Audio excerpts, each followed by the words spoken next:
Hey there, everybody. Robert Taylor with Wonderscape Creations doing another video for the Biomes Designer. That's right, I've changed the name. You may still see it in your version as the Biomes Generator, but I have changed the name to Biomes Designer, so in future versions you will see it say Biomes Designer. The reason I did that was because, this right here is literally called Generator. So it was just too many of the same word being utilized, so it could cause some confusion, especially when I've been helping some people with support. So um, from this point on, you'll hear me call it Biomes Designer.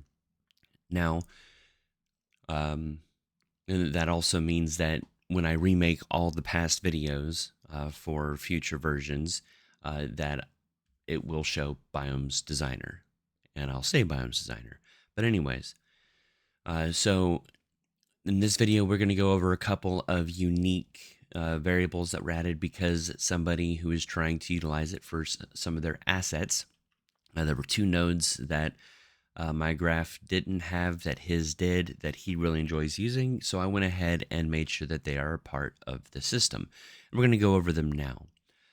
They can both, all of the new variables can be found within slope and within density information. And the first one we are going to be going over is height threshold of slope. So there is a PCG example utilizing this node that helps to better visualize what is happening.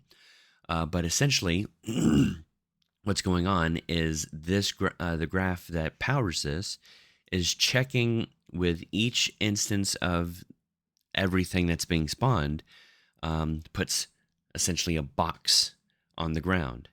And it makes sure that the bottom four corners are colliding with the landscape. If not, it makes a smaller box and a smaller box and a smaller box until it succeeds at doing that. So I've gone ahead and I have it set at 25 at the moment. As you can see, this is generally speaking what it would look like if you were doing your own thing. But we are going to go ahead and change this to 10. And you're going to see some changes. And they're changes that I really enjoy. And I thought it added an additional level of customization that was worth having. So in a moment, we will see all of this start to thin out. And all this, I mean just the trees, because we are in the shared trees too.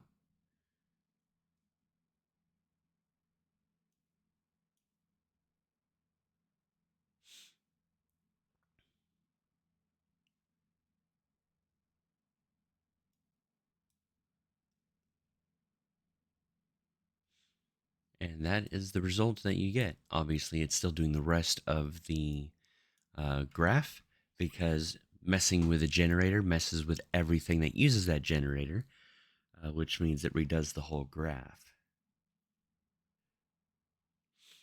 So, as you noticed, everything thinned out a great deal. Now that it's done, I'll leave it like that for the moment. I'll be changing it back after we're done with this. Now we're going to come over here because this is the stuff that generates first. And we're going to go over the next set of variables. So there's general density scale min, general density scale max, and then the scale exponent. And then I also have right here the slope version of it. They both do this exact same thing, so I'm only going to show the general density. The general density scale min, max, and exponent also do the height stuff, so the stuff that's up here. And what this does is it's a blueprint node that will even more make the scale even more great as far as randomization, but in a density form. So the places that are more dense, you'll have one or two trees that are considerably larger, and then the rest are actually a bit smaller, helping to better look the way that a forest does. Because you usually have a few rather large trees and more smaller trees. So I'm going to go in here and I'm going to change this scale max to 2. And we're going to let everything start to generate. And you'll see that many of the trees get bigger, some of them stay the same, and some even get smaller.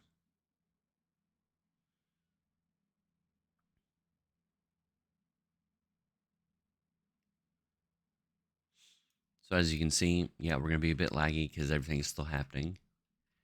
We have even more variation.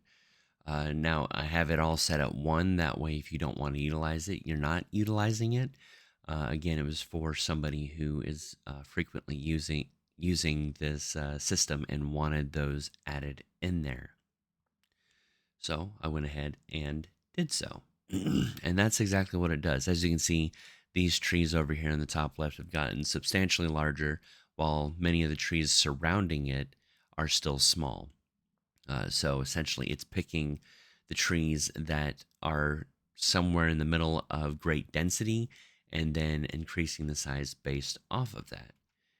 And then you still got a bunch of smaller ones, which is nice.